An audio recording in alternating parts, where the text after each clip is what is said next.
ब्रह्मातीतोऽक्षरं ब्रह्म भगवान् पुरुषोत्तमः जनो जानिदं सत्यं मुच्यते भवबन्धनात्। श्री स्वामिनारायण भगवाननी जय। अक्षर पुरुषोत्तम महाराजनी जय। गुणातीतानंद स्वामी महाराजनी जय। प्रमुख स्वामी महाराजनी जय। प्रगट गुरु हरि महंत स्वामी महाराजनी जय। सूरत अक्षरधाम महोत्सवनी जय। सभानी अंदर पधारेल दरेक दिव्य युवकोने जय स्वामी नारायण। आम तो युवकोનું નામ સાંભળતા જ મહંત સ્વામી મહારાજના એ શબ્દો યાદ આવે કે હૃદય સમાન યુવકો। આપણે મહંત સ્વામી મહારાજના સત્પુરુષના એક હૃદય સમાન આપણે બધા યુવકો છીએ। તો આજના પ્રવચનનો વિષય છે પ્રાર્થના। દરેક વ્યક્તિના જીવનની શરૂઆત કંઈક અલગ અલગ થતી જોવા મળે છે।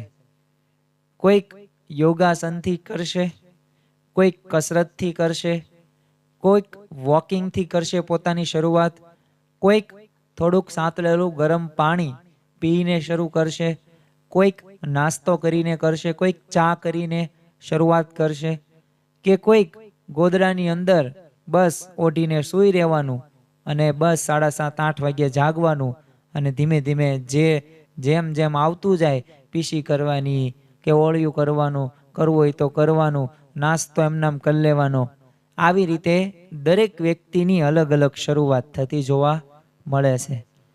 પરંતુ આપણને આ મનુષ્ય દેહ મળ્યો છે અને દુર્લભો મનુષ્ય દેહો છે।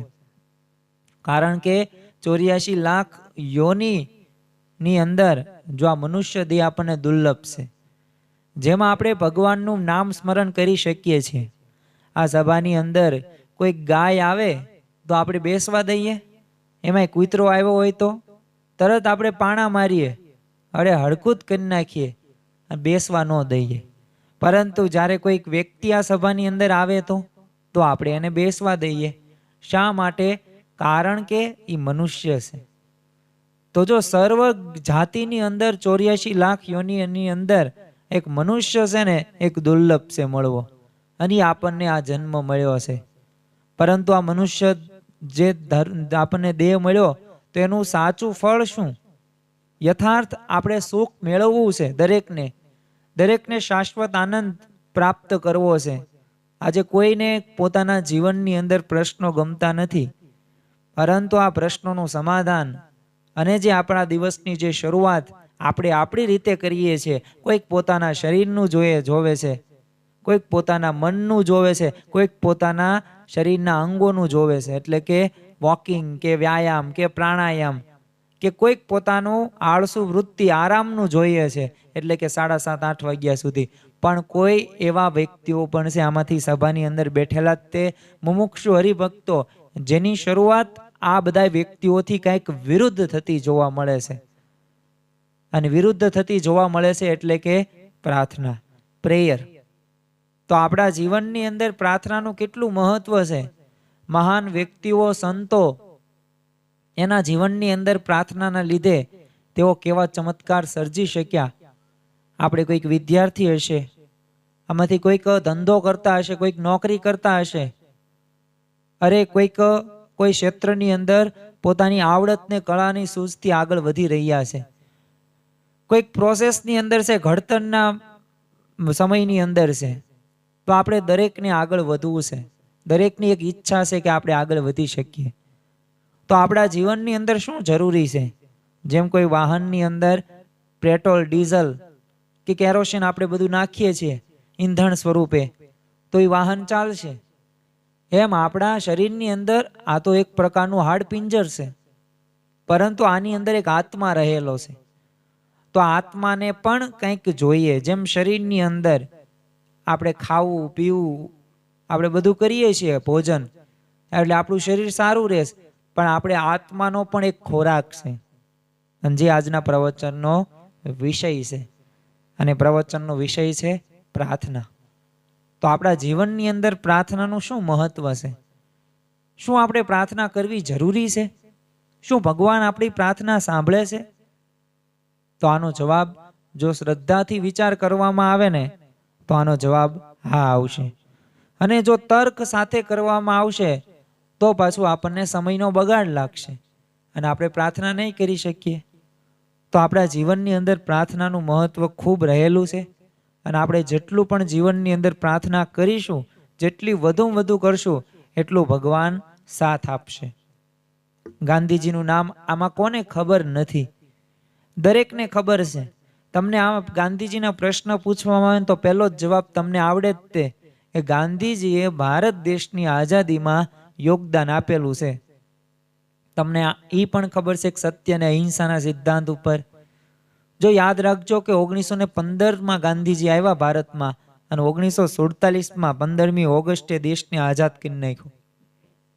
પણ એમના જીવનની અંદર આટલા કરોડો લોકો જોડાયા એ આંદોલનની અંદર, એ ક્રાંતિની અંદર, એ ચળવળોની અંદર, એ આશ્રમોની અંદર. પણ એનું કોઈ મુખ્ય કોઈ કારણ હોય ને તો એમના જીવનની અંદર પ્રાર્થના હતી અને પ્રાર્થનાના બળથી તેઓ આ બધું કરી શક્યા હતા.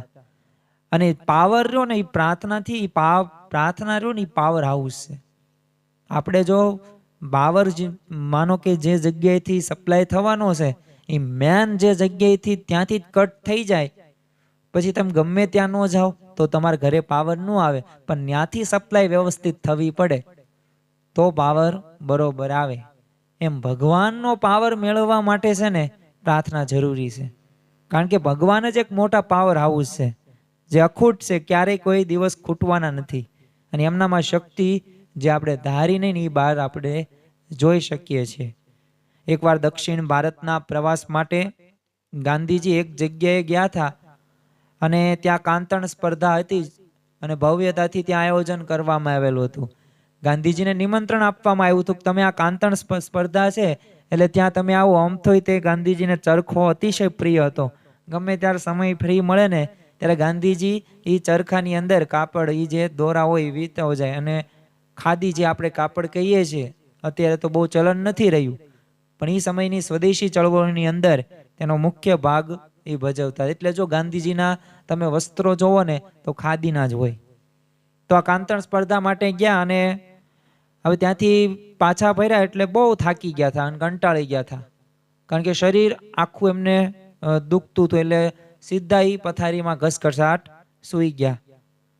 હવે વાત અહીંયા પૂરી નથી થતી, પરંતુ રાત્રે 2 વાગ્યે એકાએક જાગી જાય છે અને એમને યાદ આવે છે કે મેં સૂતા પહેલા જે મારે પ્રાર્થના કરવાનો નિયમ છે એ મેં નિયમ આજે સાચવ્યો નથી. ભલે મને થાક લાગ્યો છે, કંટાળી ગયો છું, ઊંઘ મને આવતી હતી, પણ મેં એ નિયમ સાચવ્યો નથી, એટલે નિયમ તૂટ્યો છે. એટલે ગાંધીજીએ નક્કી કર્યું કે હવે નિયમ તૂટ્યો છે એટલે હવેથી મારાથી સુવાશે નહીં. અને ગાંધીજી એ દિવસે એ રાતભર એમને ઊંઘ ન આવી. બસ એ મનમાં એમને આઘાત એટલો બધો લાગ્યો કે સવારમાં તો શરીર એમનું ધ્રુજવા લાગ્યું, આખો દેહ પરસેવાથી રેપઝેપ થઈ ગયો. હવે જો સામાન્ય વ્યક્તિને આવું ક્યારે થાય કે જ્યારે કોઈક રોગ હોય ને, તાવ આવ્યો હોય, ઠંડી ચડી ગઈ હોય, ત્યારે આવું થાય. પરંતુ ગાંધીજીએ પ્રાર્થના ન કરીને એના આઘાતથી આ શરીર એમનું ધ્રુજવા લાગ્યું અને પરસેવો રેપઝેપ થઈ ગયા. સવારે બધાએ પૂછ્યું ગાંધીજીને કેમ આવી રીતે થઈ ગયું, તમે માંદા કેમ પડી ગયા? ત્યારે ગાંધીજીએ કીધું કે જેની કૃપાથી હું જીવું છું એ ભગવાનને હું ભૂલી ગયો. એનાથી મોટી બીજી કઈ ભૂલ હોઈ શકે? તો જો ભગવાનને યાદ કર્યા એમને અને પ્રાર્થનાનું મહત્વ એમને દરેકને કીધું કે હું પ્રાર્થના કરવાનું ભૂલી ગયો છું. અને ગાંધીજીના પશ્ચાતાપ પરથી પછી જો જીવનમાં એક પ્રાર્થના કેટલી મહત્વની છે ને એ આપણે સહેલાથી સમજી શકીએ. કારણ કે પોતાના જે સર્જનહાર છે, જે સંરક્ષક છે, એ આપણે કૃતજ્ઞતા આપણે માનવાની. કારણ કે આપણને મનુષ્ય દેહ મળ્યો, એમાંય તે આપણને જે આ વિચારવાનું, જે બુદ્ધિ, જે શરીરના હાથ પગ અને આ 10 ઇન્દ્રિયો અને 11મું મન આપ્યું, તો એ કૃતજ્ઞ થવાનું છે. ભગવાન તમારો આભાર કે તમે મને આવું સર્જન મારું કર્યું. બાકી કરોડો અબજો રૂપિયા દેતા પણ આ મનુષ્ય દેહ તમને આવી રીતે તમને ન મળે. ભલે તમે દુનિયાનું ગમે એટલું ધન ભેગું કરો, એક વાળ પણ તમે બનાવી શકો લેબોરેટરીની અંદર? શું એક લોહીનું ટીપું પણ તમે બનાવી શકો? શું આંખ પણ બનાવી શકો? ન બનાવી શકો. આ ભગવાનનું સર્જન છે. પરંતુ આ ભગવાનનું સર્જન આપણને મળ્યું છે, એમાંય બધી વ્યવસ્થા મળી, તો આપણે ભગવાનનો આભાર ન માનવો પડે? જો કોઈક ચેક લબર પણ ₹1 ₹2 આપણને આપે, આપણે એમની પાસે માગીએ, તોય આપણે એને શું કહીએ છીએ? તારો આભાર, થેન્ક યુ. તો આ ભગવાને આપણને આટલું બધું આપ્યું અને આટલું બધું શરીર પણ સારું આપ્યું, તો આપણે એમનો આભાર માનવો જોઈએ. અને જો આ કૃતજ્ઞતાનું નામ જ તે પ્રાર્થના, અને ગાંધીજી એમાં માનતા હતા. એક લેસિસ નામના એક અંગ્રેજ લેખક પ્રાર્થનાની આવી જ વ્યાખ્યા તેઓ કરે છે કે સ્વર્ગ પ્રત્યે છે ને વ્યક્ત કરેલો આભારનો એકમાત્ર વિચાર પણ સંપૂર્ણ પ્રાર્થના છે. તો જો આપણે વ્યક્ત આમ તો ન કરી શકીએ, પણ પ્રાર્થના દ્વારા તો કરી શકીએ. હવે કોઈકના મગજની અંદર માનસિકતામાં એવું પણ છે કે ભગવાન પ્રાર્થના સાંભળતા નથી, બસ આપણે પ્રાર્થનાથી સમય બગડે છે. તો જો એવું નથી, આપણે થોડાક ઉદાહરણો જોઈએ જેના ઉપરથી ખ્યાલ આવે કે ખરેખર આપણા જીવનની અંદર જો પ્રાર્થના હોય ને તો ભગવાન સાંભળે જ છે.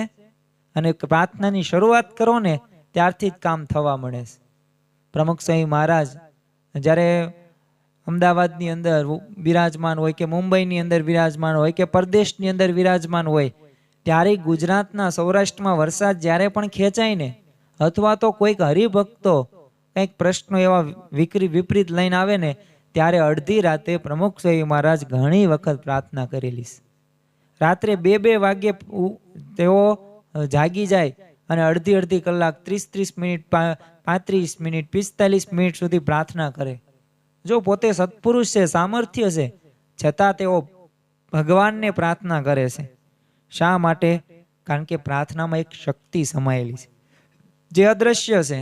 આપણે એવું પણ માનવામાં આવે છે કે જે દેખાતું નથી ને એ આપણે માનતા નથી, એટલે કે મને અનુભવ થવો પડે. તો જો દરેક વાતનો અનુભવ આધ્યાત્મિક માર્ગની અંદર ન હોય, અમુક જોઈએ કેવી નહીં પણ અનુભવવાનો વિષય છે. દાખલા તરીકે સુખ, તો એ અનુભવવું પડે. એ 2 કિલો તમને સુખ આપ્યું, 3 કિલો સુખ આપે, એમાં માપી ન શકાય. તો એમ આ અનુભવની વાત છે. અને જેઓએ પ્રાર્થના કરી છે ને એમના જીવનની અંદર જોવા મળે છે. મીરાબાઈના જીવનની અંદર જુઓ તો રાણાજીએ ઝેરનો પ્યાલો આપેલો હતો, પણ મીરાબાઈની શ્રી કૃષ્ણ ભગવાનની પ્રત્યેની અનન્ય ભક્તિ અને નિષ્ઠા અને નિશ્ચય કેટલો, તો તેઓએ રાણાજીએ જે ઝેરનો પ્યાલો મોકલો હતો તેઓ ભગવાનને ધરાવ્યું અને પોતે પણ પી લીધું. કયા કારણથી, કયા વિચારથી? કે ભગવાને જો એમને આ ભોગ લીધો અને એમને પ્રસાદ લીધો, તો પછી હું પણ પ્રસાદ લઉં, મને પણ કાંઈ ન થાય. અને આ વિચારથી એમને કાંઈ ન થયું. બાકી ઝેરથી વ્યક્તિનું મૃત્યુ થાય, પણ કાંઈ ન થયું. ભગવાન હનુમાનજી પણ આપણે જોઈએ છીએ કે જ્યારે લંકા દહનનો પ્રસંગ આપણને સૌ ખ્યાલ છે, પણ લંકા જતા પૂર્વે હનુમાનજીએ પણ એ પ્રાર્થના ભગવાન શ્રી રામનું સ્મરણ કર્યું હતું. બાકી શક્તિ સામર્થ્યવાન તો બાળપણથી જ હતું. સૂર્યને બાળપણમાં ગળી ગયેલા હતા. દરેક દેવોની શક્તિ આ હનુમાનજીને પ્રદાન હતી. એ વરદાન હતું હનુમાનજીને. પણ છતાં પણ જો ભગવાનને પ્રાર્થના કરી, આપણને દાસ ભાવ જોવા મળે છે, તો આ પ્રાર્થના જ છે. દ્રૌપદીનું ઉદાહરણ પણ મહાભારતની અંદર પ્રચલિત છે કે ભર સભાની અંદર જ્યારે પાંડવો યુદ્ધ હારી જાય છે, તો ત્યારે પણ એ દ્રૌપદીને એ દુશાસન દ્વારા, દુર્યોધનનો આદેશ દુશાસનને કીધું કે દ્રૌપદીને તું અહીંયા લાવ, અને એ વાળ પકડતા ખેંચતા લાવે છે. એ દ્રશ્ય કેવું હશે? પણ એ દ્રશ્ય વચ્ચે જ્યારે એવો હુકમ કરવામાં આવે છે, આદેશ આપવામાં આવે છે કે દ્રૌપદીને સાડી ખેંચી લે, અને ત્યારે એ દુશાસન સાડી ખેંચે. પણ જો દ્રૌપદી દરેકને વિનંતી કરે છે, એ પછી ભીષ્મ પિતામહ હોય, દ્રોણાચાર્ય હોય, કૃપાચાર્ય હોય, કુલગુરુ હોય, અરે ધૃતરાષ્ટ્ર રાજાને પણ કરે છે, પણ કોઈ સહાય કરતા નથી. છેલ્લે તેના પતિઓને પાંડવોને પણ વિનંતી કરે છે, પણ પાંડવો પોતે હારી ગયેલા હોય તો એ પણ મદદ નથી કરતા. પણ છેલ્લે ભગવાનને યાદ કરે છે જો આમ તો ભી પડે ને ત્યારે ભગવાનને આપણે યાદ કરીએ છીએ, પણ એ પૂર્વે જ્યારે ભગવાનને યાદ કરીએ ને તો આપણે ભી પડે જ નહીં, પણ આપણે પાસ મનાતું નથી. એટલે છે ને દુઃખ પછી આપણે છે ને પ્રાર્થના શરૂ કરવી. એટલે ભગવાન એમ કે તું સુખમાં જ પ્રાર્થના નથી કરવાનું, કાંઈ વાંધો નહીં, તારા જીવનમાં દુઃખ આપીએ પછી તું સંભાળીશ ને, તું યાદ કરીશ ને.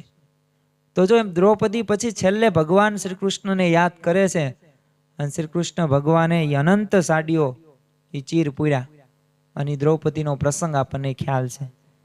તો આ શું કહેવા માગે છે કે પ્રાર્થનાથી એક ચમત્કાર છે, અને પ્રાર્થનાથી દરેક કાર્ય થઈ શકે. જે અશક્ય કાર્ય પણ હોય ને તે પણ થઈ શકે છે. તો જો ઉત્તમ પ્રાર્થના રહી ને એ જ ગણાય છે કે જેમાં મનુષ્યનું જે ચિત્ત રહ્યું ને એ એક વિશ્વની વ્યાપકતા સાથે એક એકતાના અનુભવે. અને પ્રાર્થના રહીને એ પાછું એક અંતરાત્માની પ્રામાણિક ઈચ્છાનો પોકાર રહીને એ સાચી પ્રાર્થના છે. અને એ આપણે ઈશ્વર સાથે અંતરાત્માને કરેલું સંવનન છે, અને એ સંવનન આપણે કેળવવાનું છે, શીખવાનું છે. એક અંગ્રેજ કવિ વિલિયમ કાઉપરે એને તો પ્રાર્થનાની અસર બતાવતું એક સરસ મુક્તક લખ્યું છે કે prayer makes the Christian's armours bright and Satan trembles when he sees the weakest saint upon his knees. એટલે કે પ્રાર્થના રહીને એ ક્રિશ્ચિયનના બખ્તરને ચળકતું બનાવે છે, અને એને નબળામાં નબળા સંતને પણ એ પ્રાર્થના કરવા ઘૂંટણીએ પડેલા જોઈ શેતાન છે ને ધ્રુજવા લાગે છે. તો જો આ પ્રાર્થનાનો પાવર છે. જો આપણા દેશમાં તો પ્રાર્થનાને એક સર્જેલા ઘણા બધા પ્રસંગો પ્રચલિત છે. એમાં નરસિંહ મહેતાની જ વાત કરીએ તો એ મારી હુંડી સ્વીકારો મહારાજ રે શામળા ગીરધારી.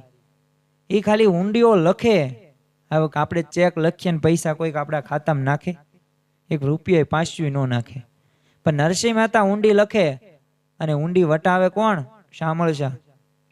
અને શામળશા પૈસા એ ભરપાઈ કરી નાખે. એ પછી તમે જોવો કે એનો જે શામળશાનો વિવાહ, પછી કુંવરબાઈનું મામેરું, કે દરેક પ્રસંગોની અંદર ભગવાને એમનો સાથ આપ્યો છે. જો આધ્યાત્મિક માર્ગે તો એમને શ્રી કૃષ્ણ ભગવાનની એક દિવ્ય લીલાના દર્શન તો કરાવ્યા હતા શંકર ભગવાને, પરંતુ સાથે સાથે એ સાંસારિક પ્રશ્નોની અંદર પણ આ પ્રાર્થનાથી એ કાર્ય થઈ શક્યું છે. તો જો ઘણા બધા ગુજરાતીઓ પોતે જે આખ્યાનકારો રહ્યા ને એ નરસિંહ મહેતાને યાદ કરે છે, અને કથાઓની અંદર પણ આમનું એક આખ્યાન કહેવામાં આવે છે કે ભગવાનના બળથી, ભગવાનની પ્રાર્થનાથી તેઓ કેવું કરી શક્યા કાર્ય. જો પ્રાર્થના સાથેની એક જો મુખ્ય કોઈ શરત હોય ને તો એ શરત આપણે સાંભળવી જોઈએ. અને શરત કઈ છે? શ્રદ્ધા. વ્યક્તિના જીવનની અંદર છે ને કોઈ પણ વાત સમજતા પૂર્વે બે આવે વસ્તુઓ. એક શ્રદ્ધા આવે અને એક આવે તર્ક, ફેઇથ એન્ડ લોજિક. જો આપણે ભગવાનના વિષયની અંદર શ્રદ્ધા રાખીએ ને તો ધાર્યું કાર્ય કરી શકીએ છીએ, અને ભગવાન પણ આપણો સાથ આપે છે. પણ જો ત્યાં તર્ક આવી તો યાદ રાખવું કે ખરેખરો ભગવાનનો આનંદ આપણે લઈ શકતા નથી. અને શ્રદ્ધા વિનાની પ્રાર્થના રહીને એ પાયા વિનાની પાછી ઇમારત જેવી હવાઈ વાત છે. તમે ગમે તેટલું બિલ્ડિંગ કરો, 10 માળનું 50 માળનું, પાયો જ ન નાખ્યો હોય તો ધડામ દઈને પડે બિલ્ડિંગ નીચે. રહેતા હોય ને રહેવાસીઓ એ પણ પડી જાય. એમ તમે ગમે તેટલું સારું કાર્ય કરો પણ પ્રાર્થના રહીને એકડાના સ્થાને છે. એટલે જેટલી પ્રાર્થના વિશેષ કરશું આપણા જીવનની અંદર, જે પણ કાર્ય, કોઈ પણ કાર્ય શરૂ કરતા પૂર્વે જો આપણે દિવસ દરમિયાન કોઈ પણ કાર્ય કરીએ એમાં ભગવાનને યાદ કરવાના છે. એક તો ક્રિયા દરમિયાન, હવે ક્રિયા પછી પણ ભગવાનને પ્રાર્થના કરવાની છે, કારણ કે દરેક ક્રિયા કરવા પાછળનું ફળ ભગવાન આપે છે. કર્મો ફળદાતા ભગવાન છે. કારણ કે શ્રી કૃષ્ણ ભગવાને શ્રીમદ ભગવદ્ ગીતાની અંદર અર્જુનને ઉપદેશ આપે છે કે કર્મણે વાધિકારસ્તે મા ફલેશુ કદાચ. તું કર્મ કરતો જા, ફળની આશા ન રાખ, કારણ કે કર્મનું ફળ આપવું નહીં મારા હાથમાં છે. એટલે જો ઘણી વખત આપણે એવું અનુભવ્યું હશે કે ઘણો બધો પ્રયત્ન કર્યો છે, મહેનત કરી છે, પણ સફળતા પ્રાપ્ત નહીં થઈ હોય, તો અમુક કાર્યોની અંદર કાંઈ મહેનત નહીં કરી હોય ને તોય આપણને એમાં સફળતા પ્રાપ્ત થઈ હશે. તો જો કોઈ આનું કોઈ મુખ્ય કોઈ કારણ હોય તો ભગવાન દરેક વ્યક્તિના કાર્યનું એ ફળ ભગવાન આપે છે. એક જાણીતા ટૂચકાની વાત કરીએ કે પાદરીએ છે ને લોકોની શ્રદ્ધાની વિશેષ એક વાત કરી બધાને, અને જે અનુયાયીઓ હતા એ બધાને લાગ્યું કે ના ના, આપણા જીવનની અંદર છે ને શ્રદ્ધા હોવી જરૂરી છે. અને ગામની અંદર ચોમાસાની સિઝન આવી. હવે સ્વાભાવિક છે કે વરસાદ આવે, પણ આ વખતે વરસાદ ન આવ્યો, 10 દિવસ લેટ ગયો. એટલે બધા અકળાઈ ગયા, ચિંતા જ થઈ ગઈ. એટલે લોકોની અકળામણ જોઈને છે ને આ ગામનો જે પાદરી હતો, જેને શ્રદ્ધા વિશે વિશેષ વાતો કરી હતી, પ્રાર્થના વિશે, એટલે એને કીધું કે આજે છે ને આપણે ભગવાનને પ્રાર્થના કરવા માટે સાંજે તમારે બધાએ 6 વાગે એક ગામના ચોરે આપણે સભા રાખી છે, અને દરેકને પ્રાર્થના માટે આવવું અને શ્રદ્ધા રાખીને આવવું. એટલે સાંજે ગામના લોકો બધા એકઠા થઈ ગયા. હવે સમય થતા છે ને પાદરી હાથમાં છત્રી લઈને ત્યાં આવી પહોંચ્યા. એટલે એમણે લોકોએ કહ્યું કે તમે વરસાદ માટે પ્રાર્થના કરવા આવ્યા છો અને સાથે છત્રી લાવ્યા નથી, એટલે તમને છે ને હજે તમારી પ્રાર્થનામાં શ્રદ્ધા નથી, એનો આ અર્થ થાય છે. કારણ કે તમે એમનામ આવ્યા એટલે તમે માની લીધું કે ચાલો જોવી તો ખરી, પ્રાર્થના કરવી કેમ થાય છે. પણ જો શ્રદ્ધા હોય તમારા મનની અંદર હોત ને, હૃદયની અંદર, તો તમે છત્રી લઈને આવ્યા હોત. તો એમ જો આ ભલે વાત નાની છે, પણ આપણા જીવનની અંદર કંઈક આવું જ છે. આપણે પ્રાર્થના કરવી શીવી કરવા ખાતર, પણ એ વિશ્વાસથી, શ્રદ્ધાથી એ જે થવું પડે ને એ થતું નથી. આપણે શું કહ્યું, બેકઅપ પ્લાન લઈ લઈએ કે થાય તો ઠીક છે, પ્રાર્થના જ કરીએ. પણ જો શ્રદ્ધાથી કોઈ કાર્ય કરવામાં આવે ને તો થાય જ તે. તો જો પ્રાર્થના રહીને એ સંકટ સમયની પાછી સાંકળ પણ નથી.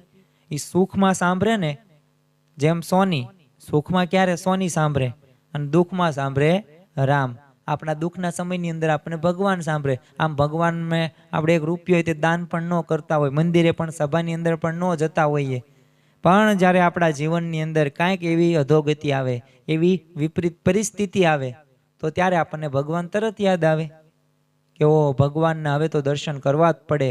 હવે તો નિત્ય આપણે સંતનો સમાગમ કરવો જોઈએ, કારણ કે સંત સમાગમથી જ આપણી જીવની શુદ્ધિ થાય છે, આ પ્રશ્નોનું સમાધાન થાય છે, ત્યારે આપણું જ્ઞાન ઉભરે છે.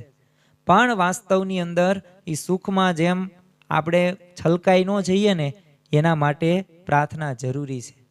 કારણ કે વિપત્તિ આવતા આપણે ઘૂંટણિયા પડી જઈએ ને તો આ તો સ્વાભાવિક બધા વ્યક્તિઓ કરવાના જ છે. પણ સુખના સમયે પણ આપણે જો પ્રાર્થના કરીશું ને તો હકીકતમાં ભગવાન આપણો સાથ હવે હંમેશા આપશે, કાયમ આપણને સુખી રાખશે. એટલે ખરેખર આપણે પ્રાર્થના દુઃખનો સમય હોય કે સુખનો સમય હોય, દરેક સમયની અંદર પ્રાર્થના કરવી જરૂરી છે. કારણ કે પ્રાર્થના કરવાની શક્તિ રહીની માનવ જાતને એક મળેલી એક મોટી આપણને એક ભેટ છે. કારણ કે માનવ સિવાયના કોઈ પણ પ્રાણી તેમ જોવો, પ્રાર્થના કરવાની શક્તિ ભગવાને મૂકી જ નથી.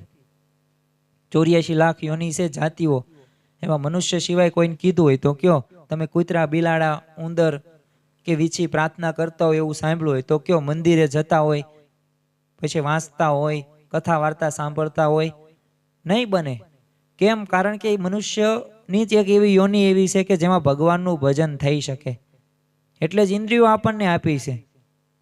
તો માનવ સિવાયમાં કોઈ પણ છે ને પ્રાણીમાં પ્રાર્થના કરવાની શક્તિ ભગવાને મૂકેલી નથી. એક અંગ્રેજ રાજકવિ ટેનિસને એમના એક કાવ્યમાં આ હકીકત સરસ રીતે સમજાવી છે. અંગ્રેજી શબ્દો છે, પરંતુ આપણે ત્યારબાદ એનું ભાષાંતર પણ જોશું કે for what are men better than sheep and goats that nourish a blind life within the brain. If knowing God, they lift not hands of prayer, both for themselves and those who call them friends. એટલે કે ઈશ્વરને ઓળખતા છતાં એ માણસો જો પોતાના માટે, પોતાના મિત્રો માટે પ્રાર્થના ન કરતા હોય ને તો મૂંઢ જીવન જીવતા ઘેટા બકરા કરતા એ લોકો કઈ રીતે બહેતર ગણાય છે. જો આપણે આ ભોગ વિલાસની અંદર એમાં જ સમય બગાડશું, સ્વાદના પ્રશ્નો જે આપણા જીવનની અંદર હશે, ક્રોધના જ હશે, કામના જ હશે, સત્તાના જ હશે, અભિમાનના જ હશે, અભાવ અવગુણના જ હશે, તો આપણને સત્સંગનું યથાર્થ સુખ કઈ રીતે આવશે? આધ્યાત્મિક માર્ગે પ્રગતિ કઈ રીતે થશે? તો પછી આપણા ઘેટા બકરામાં આપણામાં ફેર શું? જો કૂતરાય ખાય છે, કૂતરાય હરે છે, ફરે છે, કૂતરા પણ કામ વાસના ભોગવે છે, કૂતરા પણ બોલે જ છે, ભલે આપણને ભોંકે છે પણ બોલે જ છે ને એ તે. હવે આપણે જો એના જેવું કરતા હોય, આપણે જો એની જેમ ઝઘડતા હોય, તો પછી એનામાં ને આપણામાં ફેર શું? તો મનુષ્યમાન પ્રાણીઓમાં કઈ અલગ વિશેષતા ગણી શકાય? એટલે આપણે એ જીવ પ્રાણી માત્ર જેવું વર્તન આપણું ન હોવું પડે. આપણે જીવ શિવની મનુષ્ય યોનિમાં છીએ અને આપણું આ કર્તવ્ય છે કે ભગવાનને પ્રાર્થના કરીને આપણું દરેક કર્મ રહ્યું ને એ સારી રીતે પસાર કરીએ. અને પ્રાર્થના એ માત્ર બે હાથ જોડીને ઈશ્વરને કરેલી આજીજી નથી, પણ પ્રાર્થના રહીને એ પ્રભુ પ્રત્યેના આપણા પ્રેમની એક અભિવ્યક્ત કરતી વાત છે. અને અભિવ્યક્તિ પ્રેમની આપણે પ્રાર્થનાથી થઈ શકે.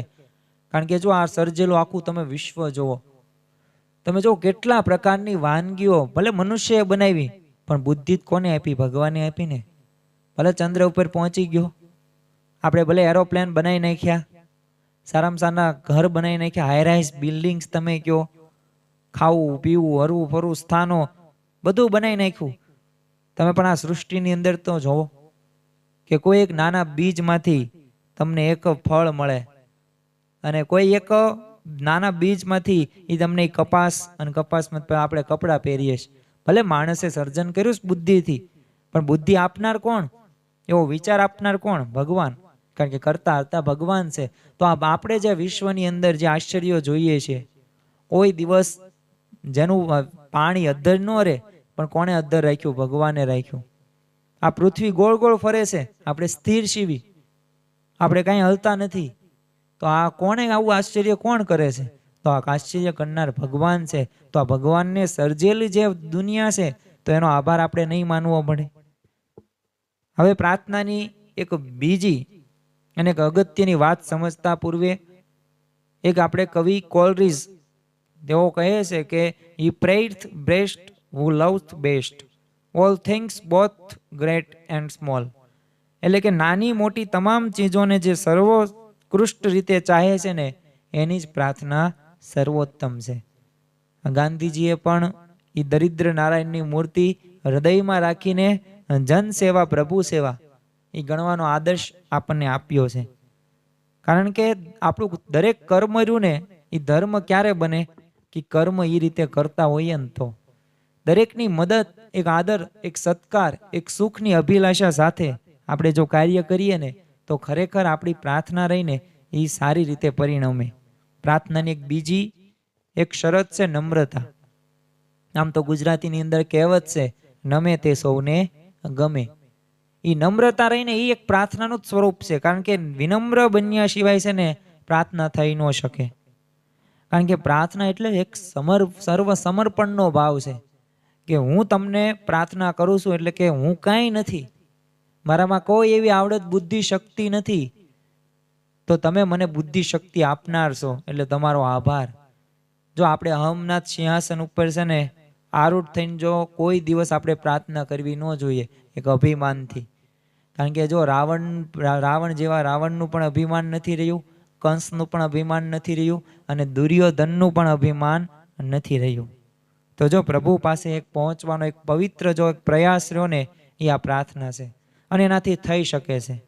એટલે જ જો સંતો કહે છે કે આર્ત હૃદયની પ્રાર્થના રહીને ઈશ્વરે ના સાંભળ્યું હોય એવું કદી બન્યું નથી. પણ એ આર્ત હૃદય એટલે કે અંદરનો ભાવ, એના દ્રષ્ટાંતો તમને ઘણા બધા મળશે. દરેક માણસને જો જીવનમાં ક્યારેક પ્રાર્થનાની એ ચમત્કારની પ્રતીતિ થાય છે. એક છે ને 80 વર્ષના વૃદ્ધ, હવે તેઓ બજારની અંદર ગયા હતા. એમાં કાંઈક એવી ઘટના બની કે મોટર અકસ્માતના લીધે તેમનું મૃત્યુ થયું. હતી ઉંમર 80 વર્ષની. આમ દુઃખ લાગે નહીં કોઈને, પણ નિયમ મુજબ આપણને પણ ખબર છે કે કોઈ પણનો અકસ્માત થાય કે આવી રીતે ડેથ થાય એટલે પોસ્ટમોર્ટમ કરવું જરૂરી છે આખા શરીરનું. એટલે શબને હોસ્પિટલમાં લાવવામાં આવે છે અને પોસ્ટમોર્ટમ કરવામાં આવે છે. હવે આમનું પોસ્ટમોર્ટમ કર્યું ને એટલે એમને જોઈને ડૉક્ટરને આશ્ચર્ય થઈ ગયું. પણ એમના એ શબ લેવા માટે એ વૃદ્ધની પત્નીએ આવી હતી. આવા પત્નીને ડૉક્ટરે કીધું કે આ કાકા શી રીતે જીવતા હતા, એ જ મને તો સમજાતું નથી. એટલે એની જે વૃદ્ધ જે એમનું મૃત્યુ થયું હતું, એની જે પત્ની આવી હતી ને લેવા શબ, એને કીધું કેમ એવી રીતે કહો છો? અને ડૉક્ટરે વિગતે વાત કરી, જે પોસ્ટમોર્ટમમાં રિપોર્ટની બધું જોયું, અને એક એમના ફેફસા રહ્યા ને એ ક્ષય રોગથી આખા ખવાઈ ગયેલા હતા. જઠરમાં તો ચાંદા પડ્યા હતા, અને હૃદય અને કિડની તો છે ને લગભગ ખલાસ થઈ ગઈ હતી. અને આવો માણસ 80 વર્ષ જીવી શકે, એ મને આશ્ચર્ય થાય છે. એટલે ત્યારે ઓલી વૃદ્ધાએ કહ્યું કે ડૉક્ટર સાહેબ, એ ભલે એટલા બધા પ્રશ્નો એમના જીવનની અંદર હતા, એ શરીરની અંદર પણ હતા, પણ પ્રાર્થનાને આધારે એ જીવી શક્યા 80 વર્ષ. એ રોજ રાત્રે પ્રાર્થના કરતા હતા કે હે પ્રભુ, આજે જીવતો રાખવા બદલ તારો આભાર, અને કાલે હું વધારે સ્વસ્થ થઈશ એની મને ખાતરી છે. જો તમે એ વૃદ્ધ વ્યક્તિનો અભિગમ તો જો, કે આટલા બધા શારીરિક પ્રશ્નો હોવા છતાં પણ એ કેફથી પોતાનું જીવન જીવે છે સ્વસ્થતાથી. પણ શા માટે? ભગવાનની પ્રાર્થના કરે છે ને એટલે. તો જો આમ પ્રાર્થના રહીને એ પૃથ્વી પરનું એક અમૃત છે, જીવન જીવવા માટેની એક જડીબુટ્ટી છે. જેમ રામ ભગવાન અને લક્ષ્મણ જે મૂર્છિત અવસ્થાની અંદર હતા, અને ત્યારે હનુમાનજી જાય છે વિંધ્યાચલ પર્વતની અંદર એ જડીબુટ્ટી લેવા માટે, અને જડીબુટ્ટીથી તેમને સારું થઈ જાય છે. એમ આપણા દરેક જીવનની અંદર જે પ્રશ્નો આવે છે, નાના મોટા વધતા ઓછા પ્રમાણની અંદર, તો એ દરેક પ્રશ્નોનું સમાધાન છે ને આ જડીબુટ્ટી સમાન પ્રાર્થનાથી છે. માણસ જ્યારે પણ ઘોર નિરાશામાં ડૂબેલો હોય ને, ત્યારે પ્રાર્થના રહીને એને પ્રકાશ પૂરો પાડે છે. કારણ કે ભગવાન જ પ્રકાશ આપનાર છે, ભગવાન જ સુખ કે દુઃખ આપનાર છે. કરતા હરતા ભગવાન છે. તો આ કરતા હરતા ભગવાનનો આપણે આભાર માનવો જોઈએ, પ્રાર્થના કરવી જોઈએ. તો જ આપણે ચિંતા કે દુઃખમાંથી આપણે મુક્ત થઈ શકીએ. અને અંતે પ્રાર્થના રહીને એક સ્વર્ગની સીડી છે, મોક્ષ અને મુક્તિનું દ્વાર છે. દરેક વ્યક્તિએ આજે મોક્ષ કરવો છે. ફરી વખત આ જીવન ચક્રની અંદર, ચકડોળની અંદર ફરી વખત આ 84 લાખ યોનિની અંદર કોઈ આવવાની ઈચ્છા નથી. કોઈને આવું દુઃખ સહન કરવાની પણ ઈચ્છા નથી. દરેકને મોક્ષ પ્રાપ્ત કરવો છે. તો એક આનંદનો રાજમાર્ગ, અને રાજમાર્ગ જેને સાચી રીતે જો સાંપડે છે, તો એના માટે પછી મંજિલ પણ દૂર નથી. તો મહારાજ સ્વામીના ચરણોમાં પ્રાર્થના કરીએ. આપણે બધા તો યુવકો છે, તો યુવકોને જે ક્ષેત્રની અંદર આગળ વધવું છે, જે કાર્યની શરૂઆત થાય છે ને ત્યાંથી જ આપણે પ્રાર્થના કરીએ. તો જ આપણા જીવનની અંદર છે ને એક નવી ઉર્જા આપણને સંચય પ્રાપ્ત થશે, અને ભગવાન દરેક આપણા કાર્યની અંદર સાથ આપશે. તો મહારાજ સ્વામીના ચરણોમાં પ્રાર્થના કરીએ કે આપણા જીવનની અંદર પ્રાર્થનાનું વિશેષ મહત્વ સમજાતું જાય, આપણે બીજાને પણ સમજાવીએ. અને દરેક સમયે ઓલું કેમ કહે છે કે તારી એક એક જળ જાય પળ લાખની, એમ આપણા જીવનની અંદર દરેક પળ રહીને એની અંદર સમય મળે ને ત્યારે આપણે અવશ્ય ભગવાનને પ્રાર્થના કરીએ. એ જ આજની યુવક સભાની અંદર દરેક દિવ્ય યુવકોને વિનંતી. જય સ્વામી નારાયણ.